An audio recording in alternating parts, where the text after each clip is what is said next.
At kaugnay naman sa pagkonsit ni Senadora Grace Poe kay Mayor Rodrigo Duterte sa karera sa pagkapangulo, kunan po natin ang reaksyon yung kampo ni Vice President Jejomar Binay mula sa Quezon City. Nakatutok live si Aubrey Carampel. Aubrey? Pia, hindi pa nagko-concede si Vice President Jejomar Binay sa presidential race. Sa official statement na inilabas ng standard bearer ng una, sinabi niyang, "I have repeatedly called for respecting institutions and the democratic process. Once the process is completed, we should always respect the outcome. We should all move towards healing and unity for our divided land." Hindi na nagpa-interview sa media si VP Binay, pero kanina ay hinintay siya ng kanyang mga taga-suporta dito sa headquarters ng una sa Mandaluyong City. Pinuntahan ni VP Binay ang kanyang mga brad sa Apo Fraternity at nagpasalamat sa kanilang suporta. Nagkantahan pa sila. Nagpunta rin dito sa una headquarters ang kanyang mga anak na sina Senator Nancy Binay at Junjun Binay. Ayon naman sa kanyang tagapagsalita na si Toby Tiangco, ayaw na rin daw dagdagan kung ano man yung inilabas na statement ni VP Binay at wala pa rin daw silang nakakausap na kahit sino sa mga presidential candidate. Diba? That's your prerogative, so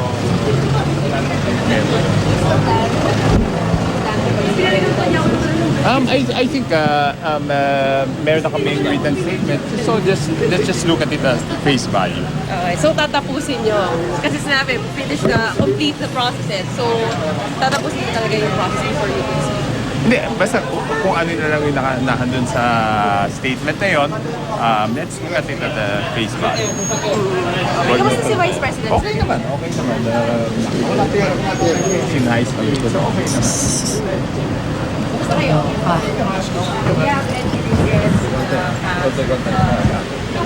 Wala. It was a good campaign. Alam ko, nahirapan ang karamihan, strenuous campaign, but okay lang. Siyempre, dapat naman natin pinaglaban natin yung kapakanan ng mahihirap natin kababayan. So, it's worth it. Okay. Thank you, sir. Sige. Up. Uwi na kayo? Hanggang alas 5 pa kami dito. Bakit? Bakit? 24 hours po yung Statement, diba? The written statement na. So, Just for clarification. hindi, let's not basta. Let's read the statement. Maliwanag naman yung statement. Yun na lang. Let's not add anything to that statement kasi it's a statement of the Vice President, diba? So, maliwanag naman. Was he the one who composed the message? Oh, yun yung personal statement niya. So, kung ano nilalaman ng statement, yun na lang. Medyo hindi ganun kaklaro, sir. Kasi kanina may sinabi siya. Hindi, maliwanag eh. It's over till it's over. Ha? May banggit kasi siyang ganun kanina, sir. Saan? Ano Saan? po, ibig sabihin, kumbaga, isinusuko niyo na po. Yung Hindi, basta tingnan nyo na lang kung ano yung nilalaman ng statement. Maliwanag naman yun. Ayaw na natin dagdagan yun dahil siyempre kung ano man ang sabihin ng Vice President, yun ang final, di ba? We only give statements, clarifications if it's not clear. But I think the statement is very clear. So yun na lang ang statement na partido. Ha? No, I'm saying that the statement is clear. Ha? Hindi, maliwanag naman yung statement, di ba? So, kung ano man yung nilalaman nun, yun na yun. Basically, we'll just wait for everything. No, I cannot add anything more to the statement because it's a very clear and precise statement. Anong oras po nakapag-decide si VP Binay na buuin po yung statement na maglabas ng statement? Hindi, kanina lang nung magkakasama kami, di ba? Siyempre, hihingan niyo siya ng interview, dapat naman may sabihin siya. So, ang napagkasundaan namin is mag-draft na lang ng isang statement na maiksi para hindi na magkaroon ng kahit anong spin, di ba?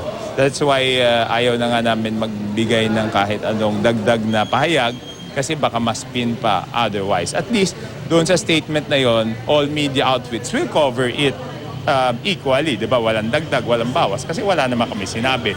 Kung magsasalita pa kami, baka mamaya iba pa yung maging connotation o interpretasyon na sasabihin namin. So mas mabuti ng yung statement na lang na yon ang i-cover. wait for the statement.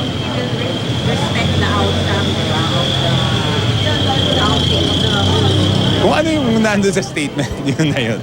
Ayaw mo na magdagdag eh. Kasi, no, because the problem with a comment is the comment might be the one that will be carried out in the news, diba? So, with all due respect to our leader, to the Vice President, it's his word that should be the last statement on any matter.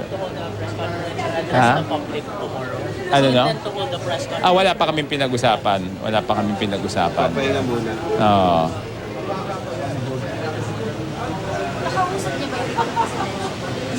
Kami?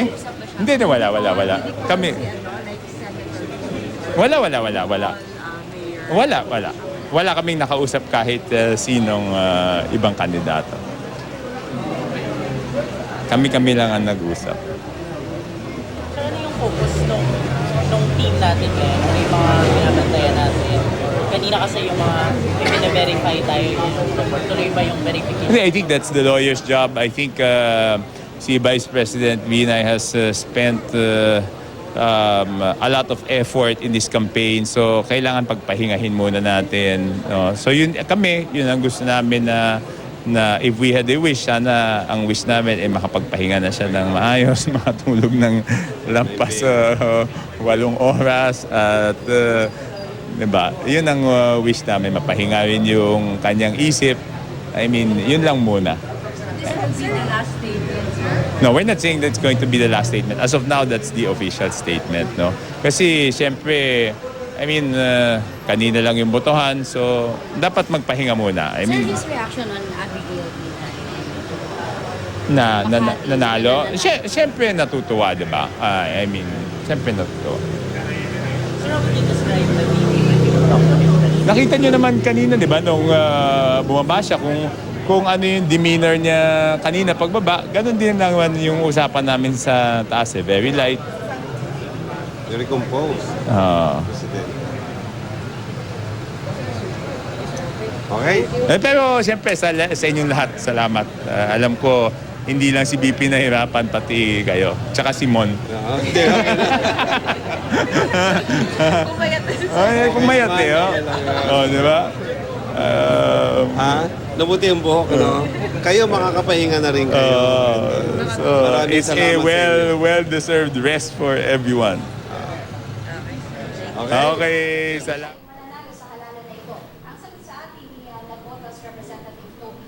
Yan yung naging pahayag ng spokesperson ni VP Binay na si Toby Tiangco at ni Mon Elagan. No? At nakaalis na dito sa headquarters ng una si VP Binay. Uuwi daw siya para makapagpahinga. At yan muna ang latest dito sa Mandaluyong City. Ako si Aubrey Carampel, nakatutok sa eleksyon 2016. Right, Aubrey, sabi mo nakaalis na no, si Vice President Jejomar Binay mula dyan sa unang headquarters. Pero base nga dun sa statement no, na inilabas ng kanyang kampo na they will respect once the process is complete, then they will respect the outcome. So ibig sabihin, hanggang ngayon may mga nagbabantay pa rin dyan sa headquarters para makita kung anong takbo ng bilangan.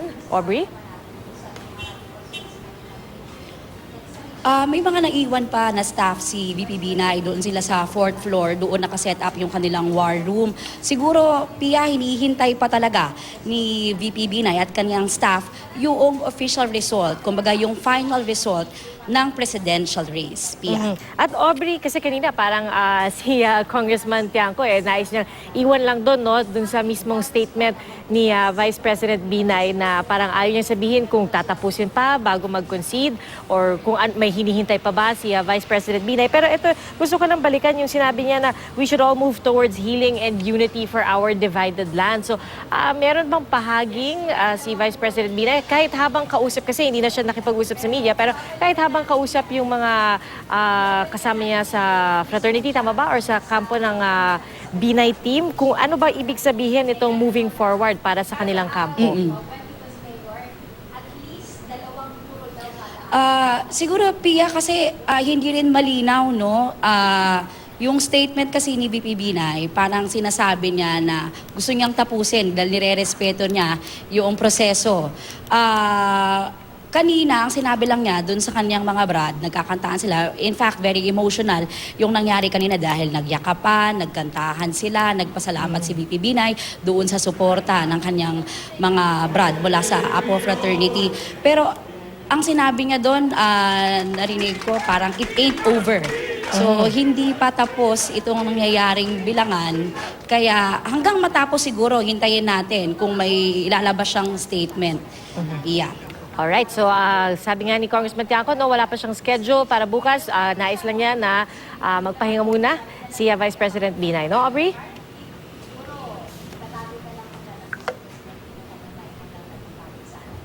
Yeah? Alright, o sige, tama. Aubrey, parang yun na nga yung sinasabi ni Congressman Toby Tiangco na magpapahinga muna yung kanilang kampo para bigyan rin no, ng oportunidad si Vice President Binay na parang kumbaga to catch up after the grueling campaign. Maraming salamat sa iyo, Aubrey Carampel.